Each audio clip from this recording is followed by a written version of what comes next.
Hi, I'm Bradley Barth, senior reporter with SC Media, here at the RSA Conference in San Francisco.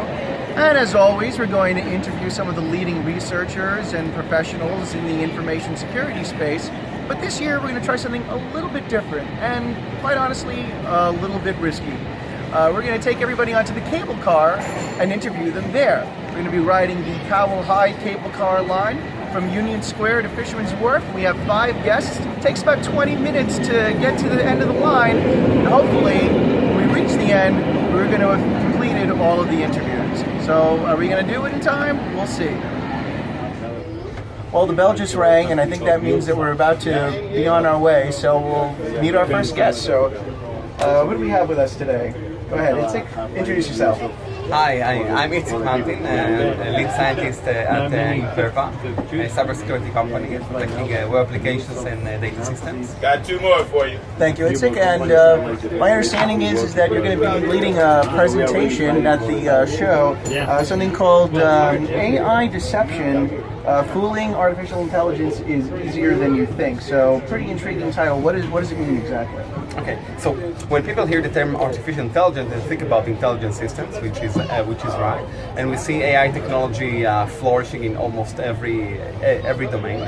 However, it turns out that in almost every place where people try to fool AI, to generate samples that will cause the AI and make the incorrect decision, it is found to be very easy. So there are many examples for that. Wow, such a noise. I know, you hear me?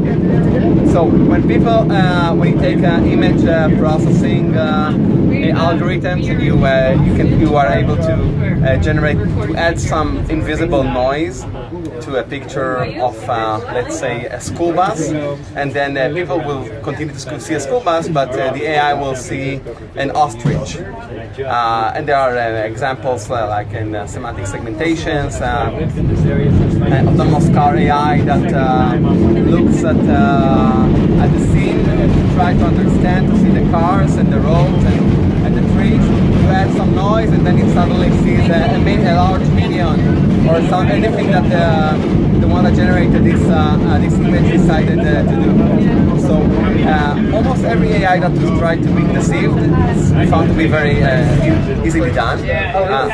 Yes, and in fact, one of the things that we are doing in Imperva is we are incorporating AI technology in a way that is safe. Right. And what I'm going to present tomorrow is our several tips about how to use AI safely when in adversarial settings, when you know that there is an adversary on the other side that will try to cheat you, to confuse you, to cause you to make the wrong decisions. Yeah, very interesting. And also, I know another thing that we were talking about a little bit is you also have been looking heavily into cryptocurrency miners recently, right? Because Imperva has been monitoring the traffic of servers of some of your various clients, and are finding in some cases that some of these servers are being exploited through various vulnerabilities to trigger some kind of remote code execution. And through that, they basically the cryptocurrency miners are being installed through the remote code execution. So explain a little bit about what you've been observing there. Yeah. So we are used to see in our network of sensors to see remote command executions where attackers try to take over servers. They find the vulnerability and then they exploit this vulnerability. And then once they are able to run one command on the server, then they start to install different payloads of malicious software. In the past, we usually have seen these malware start to find databases, look for data, or to be part of a botnet and stuff like that. In the last couple of months, what we're seeing is most of this software is just downloading, making persistency, meaning that persist themselves on the servers, and they start to mine crypto coins.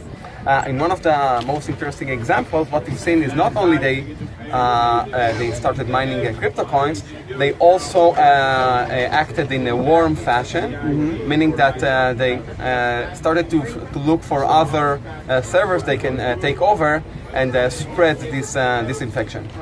Very interesting. Thanks very much, Itzik. I appreciate it. Thanks for being with us today. Thanks for joining with us on this cable car. Thanks for the ride. Just like that, magically. Who do we have here? Yes, well, my name is Joseph Carson.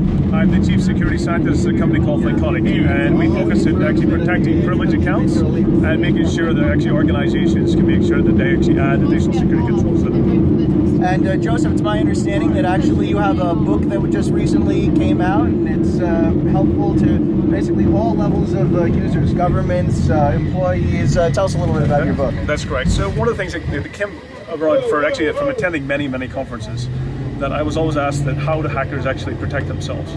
So what I ended up doing was I did a lot of actually putting together a lot of content around what hackers do to actually secure themselves. And I created into a book called Cybersecurity for Dummies that's actually really targeted for everybody in the world that actually uses computers in their workplace. And it could really come down from the CEOs, down to the actual managers, security teams, right down to any employee. And the book really helps people actually understand about how to detect cyber incidents, what things to do to respond to them, and then also what they can do to protect themselves to make themselves much more secure that actually they avoid from becoming a victim in the future. You also, I understand, have some updated research that you're going to be presenting or talking about, basically the state of privileged access management, and apparently the state of it is, in a nutshell, not so good. That's correct. One of the major things that you probably hear a lot of times that compromised accounts are one of the big areas that actually organizations get compromised and breached from. And one of the things we wanted to understand about, well, compliance and regulation has been around for many years. And we want to understand, is it really actually making an impact to security? So the research we actually conducted was basically looking at compliance across many different industries, from PCI to ISO standards to around things like GDPR, NIST framework, to understand, is it really being effective at actually helping organizations be secure? What we ended up finding was that we actually looked at access controls, specifically across all of those compliances, and we found that organizations that actually have to comply, that about 70% of the organizations we actually researched and surveyed would actually fail an access control audit, which actually shows that compliance itself isn't really actually helping organizations from a security practice. Yeah, 70%. That is, it's not the number that we you were want to looking hear. for. No. Now, obviously, us speaking here on a cable car, a pretty unusual scenario situation, but not apparently the most unusual location that you have ever conducted an interview. So why don't you tell us where the most unusual location was? This is the most interesting interview I've done in San Francisco at RSA. So that's for sure. This tops the RSA conferences from being interviewed. However, I have had more unusual interviews. I've spoken at many conferences around the world, and one specifically that I always remember was in Finland, that I actually had an interview in a sauna. And this really means that the reason why they do it is that there's nowhere to hide.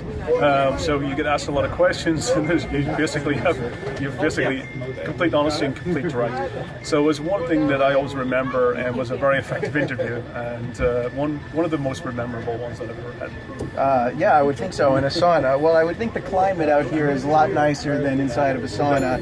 I hope my questions didn't make you sweat that much. So. No, not at all. It's a pleasure. Very good. Thanks very much. Okay. You just reached your final destination, and have a good day. Thanks for joining us. Feel free to continue riding. But we're on to it.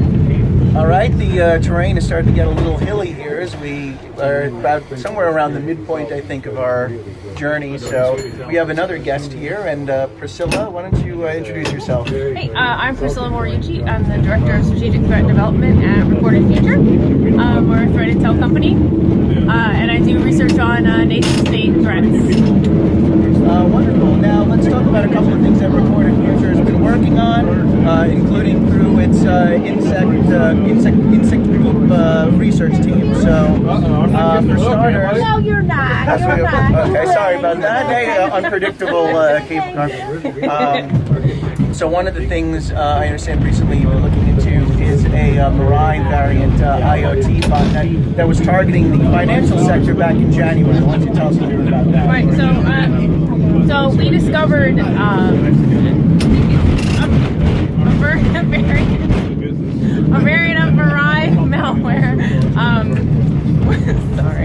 That's all right. A little bit, sorry.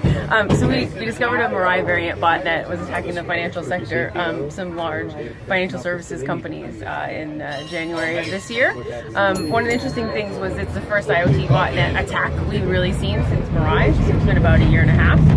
So during that time, attackers were assembling the botnets, right, but not actually using them, which was really interesting to us. We saw that there were an expanded number of vulnerabilities in IoT devices as well, which is really interesting, and it seemed to be a really adaptable piece of malware that you could easily kind of plug in new vulnerabilities for IoT devices. So it's really interesting. Yeah, very good. Now, appropriate that we happen to be stopped right now in Chinatown. So we're in the Chinatown neighborhood, and interestingly, I have a question about China, and that is that Recorded Future also did some research recently in terms of the gap between when a vulnerability is discovered and when it is officially published in a national vulnerability database. And in the case of China's national vulnerability database, Recorded Future found that allegedly China was tinkering with the numbers a little bit and altering some of the CVE information. So why don't you explain a little bit about what you found? Yeah, sure. So for China's national vulnerability database, it's run by their version of the CIA. It's called the Ministry of State Security, and it's an interesting dynamic because you have the intelligence, right, agency that's focused on secrecy, right, a transparency process, right, a public service. And in China, really, the secrecy mandate has taken over, right, and they will delay publication of certain vulnerabilities that they find useful or could be useful in intelligence operations. Interestingly, too, after we reported this, we sort of re-examined the data a few months later and discovered that China's national vulnerability database had actually altered their publication dates, which was the main way that we were able to discover which vulnerabilities they were looking at using, right, or weaponizing. So they had altered them to mirror U.S. national vulnerability database dates and essentially get rid of this sort of data leak, right? That was allowing us to kind of predict, right, which vulnerabilities they might use next. Sure. So obviously this is a pretty unusual situation we find ourselves in. Other than this, what's maybe the most unusual thing you've ever seen or done at a cybersecurity convention? Anything compare with this? Well, this morning I got caught in a downpour and had to steal an umbrella from a hotel, so that's probably... Oh, really? Well, don't worry, we won't report you, so you'll be safe. Okay. Great, thanks so much, Priscilla, for being here. Thank you very much. I appreciate it. It's fun riding with you. All right, so we've got another passenger here. My latest guest is Greg. And Greg, why don't you introduce yourself? Sure. Greg Reber, CEO of AsTech, security consulting firm based here in San Francisco. Greg, one of the areas that's really key right now that your organization is providing a lot of consultancy services in is GDPR. That's correct. We are just a month and a half away from the big imposing GDPR deadline. So where at this point should companies be in their timeline for compliance? And more realistically, where are most of the organizations right now? Well, it's interesting because most companies right now are nowhere near ready. And I got two words for GDPR: game changer. It is going to change the world for privacy and how people should handle their privacy. We did a poll for a number of companies asking where they were in GDPR readiness, and 5% said they haven't started. 40% said they have started, but they don't know what they're doing, essentially. And then 40% have said they like where they are, and then there's a few other ones. So what people think where they are in readiness and what the reality is, I think, are two different things. But we'll see how this plays out in about 6 weeks. Right. You think, is it too late for some of these companies, or is there still time to kind of get the ship righted? There's always time. It is too late for some of the larger companies to really get what they have to do. You really, really, really have to understand where the data is, where the data flows to and from. Cloud providers are not exempt from this. So a company that's using public or private clouds for data storage. They think they're okay. They're not okay. GDPR rules are very explicit about that.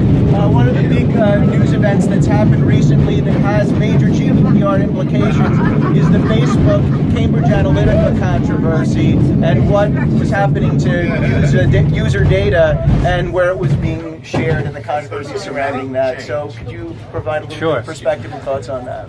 All right, tickets and fares. For what we know of the Cambridge Analytica and Facebook controversy, that will not be able to happen under GDPR because of the opt-in regulation for customers and consumers to opt into a process where their information is shared. The Cambridge Analytica and Facebook have made a lot of money on the opt-out process that is now.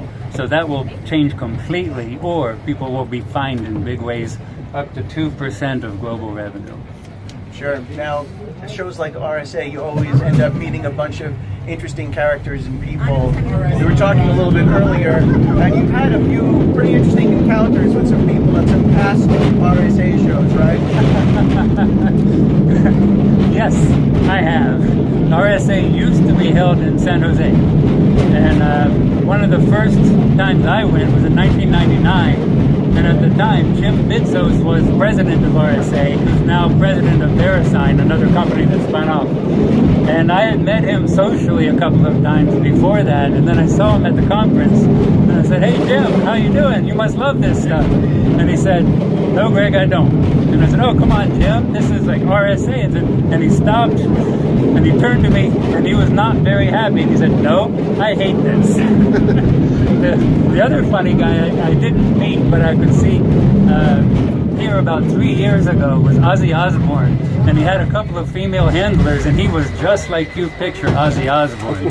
He was kind of dazed, and he had those round sunglasses on inside. I was like, "Oh, that was Ozzy Osbourne. What is he doing at RSA?" Well, I'm glad you're here at RSA. We just passed Lombard Street, the crookedest street in the world. There was a fun ride down there. We're not going to be riding down that, but we are on our way to Fisherman's Wharf. We've got one more guest left. Thanks very much, Greg. All right, and now I have my fifth and final guest, last but not least with me, riding the final stretch of the journey to Fisherman's Wharf. Seba, why don't you introduce yourself? Yeah, why not? We can shake hands. I'm Sabastian Bortnik. I'm the research director of Onapsis. Very good. Now, I know at the show you're going to be making several significant announcements. One of them is a rare insecure by default vulnerability that could affect up to 100% of SAP implementations, right? SAP implementations.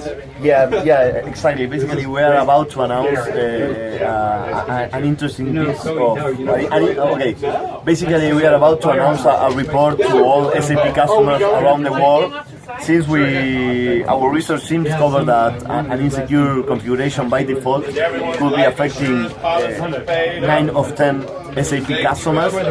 Basically, there's a lot of products that you need to set up once you install them. But in this case, this is a big insecure configuration, and the impact could be huge. Basically, any attacker with contact with network connection to the server can do a full compromise of the system only because this misconfiguration. Very good. Also, some beautiful views right now from the distance there as we've reached the crest of one of the big hills here, and I believe Alcatraz is in the distance there in the background. So let me ask you about this in the meantime. Another research announcement that you're going to be making. Oh, yeah, you see, we just peeked over the hill. There you go. On our way down now. It's all downhill from here.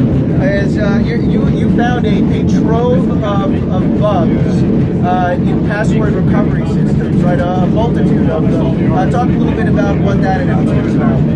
Yeah, more or less that's the case. Basically, password recovery systems is a part of the software web applications that it's not always security is not always the big priority when developers code password recovery systems. So usually developers put a lot of attention in the login process, but when they go to the password recovery system, let's do it as quick as possible. In in the last 5 years, we reported password recovery vulnerabilities in Facebook, Google, Microsoft.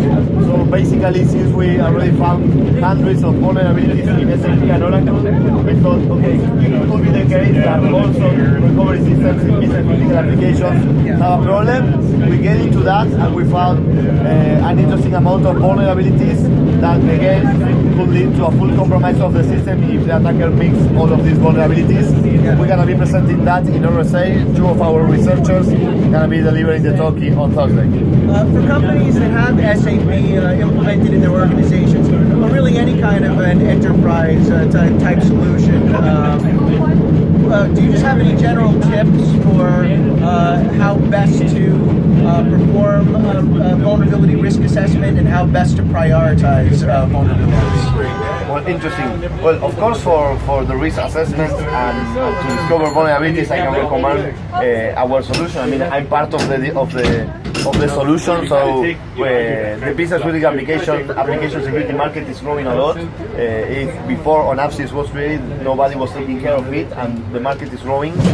And that's an interesting question when we talk about how to prioritize vulnerabilities. And we always say to our customers, like, once we put more vulnerabilities and more checks in our solution, of course we need to put a priority there, but we always say to our customers, and in my opinion this is the biggest advice that we can say, is understand your business.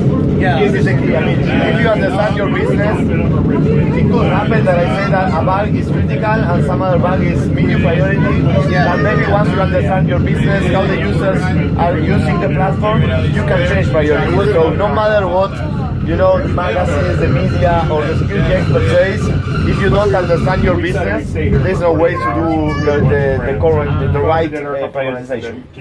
Well, here we are. We made it. We're at the end of the line here in Fisherman's Wharf, and that couldn't have been timed more perfectly. So I just want to thank all of my guests one more time. This has been Bradley Barth with SC Media. Until next time, have a safe day online.